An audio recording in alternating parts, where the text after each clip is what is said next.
Hi there, and thanks for watching G-Spot.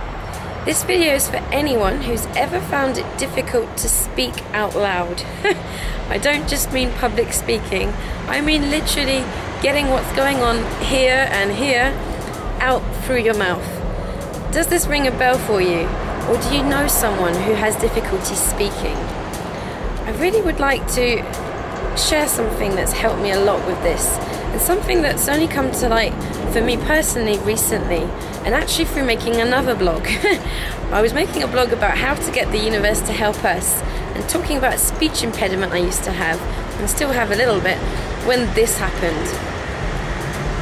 I used to have a speech impediment or disorder, or whatever you could call it, which meant that my words would come out back to front, a bit like verbal dyslexia, and I was actually really ashamed of this.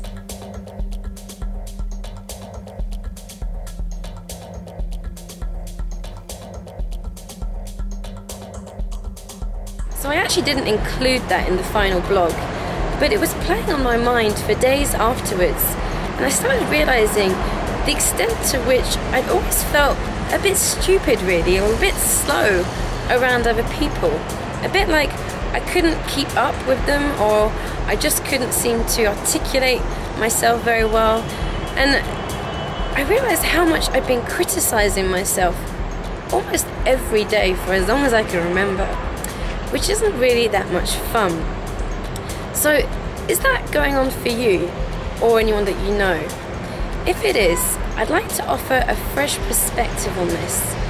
I'd like to ask you a question. What if some people who are having difficulty speaking aren't stupid or disabled or handicapped or whatever other labels have been given to them? What if they're actually super fast, and they're actually perceiving a hell of a lot of information in any given moment? Have you heard about autism, or people with hyperactive or OCD or ADHD abilities, capacities? These are basically people that don't seem to be able to function normally, and are therefore often put in sort of special needs categories, or seen as being a bit kind of retarded.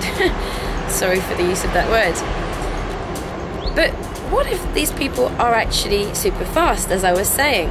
What if the problem isn't that they're not keeping up?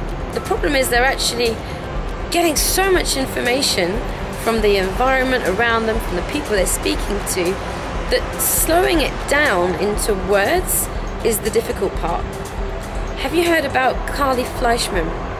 She's an autistic girl in the States who was deemed to be quite slow or quite handicapped and to have mental difficulties, until she learned how to use a computer to express herself. And her family, the specialists, everyone around her were totally amazed by the amazing stuff that this girl was able to write. It turned out that far from being mentally retarded, she was actually super aware, super perceptive, and highly intelligent. She just hadn't been able to express it in a way that people around her could understand. Another example is Temple Grandin, sometimes described as the most famous autistic person in the world. And she grew up in the 50s, and her difficulties with speaking and being around people actually hid something that has actually changed the whole agricultural industry for cows and cattle rearing in America. She couldn't speak as easy as other people, but she could perceive the world in the same way that animals do. Or she was able to see things so visually that she got things that other people just didn't get. So she used this ability to help improve the way that cattle are reared and bred. These are just two examples of when something that we think is perhaps a disability or a handicap could actually be the indication of something totally different. So how does this apply to you might be thinking? Well, if you do feel stupid or you do have difficulty speaking, is it possible that you are actually faster than you think? A great question you can ask is, what's right about me I'm not getting? And the second question is, am I actually really fast? So if you are really fast, how can you sort of use that to have more ease in your daily life?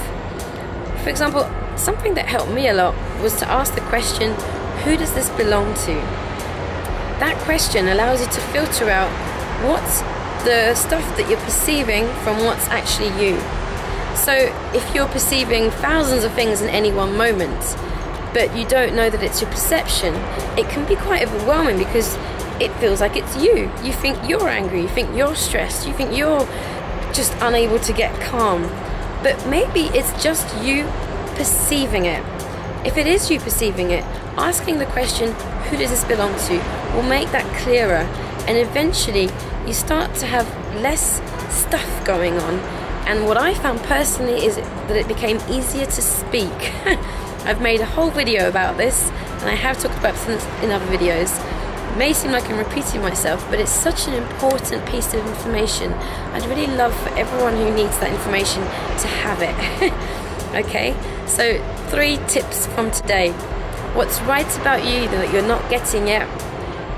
Are you faster than you think? And 3, who does this belong to? So if you have any questions, please feel free to contact me. And if you've ever felt stupid because it was difficult for you to speak around other people, please know that you're maybe not as stupid as you think you are. Realizing this for myself has totally transformed my whole way of being in the world and my whole confidence about myself. So I'd love for that to occur for other people as well. Thank you for watching, and if you've had any experiences similar to this, please also share them below. Bye.